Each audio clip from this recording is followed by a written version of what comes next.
దేశీయ మార్కెట్లో రోజురోజుకి బంగారం వెండి ధరలు ఆకాశాన్ని అంటుతూ కొత్త రికార్డులు సృష్టిస్తున్నాయి.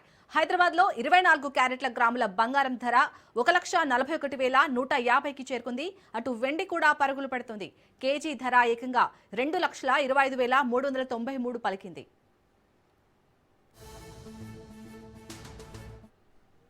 అంతర్జాతీయ మార్కెట్లోనూ ఈ లోహాల ధరలు చుక్కలను తాకుతున్నాయి.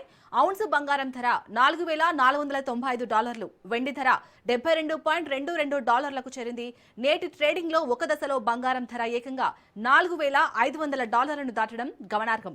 ఈ ఉదయం స్పాట్ మార్కెట్లో ఔన్స్ పసిడి ధర $4,507.27లకు చేరింది. ఈ ఏడాదిలో ఇప్పటికే గోల్డ్ రేట్ దాదాపు 70% వరకు ఎగబాకింది.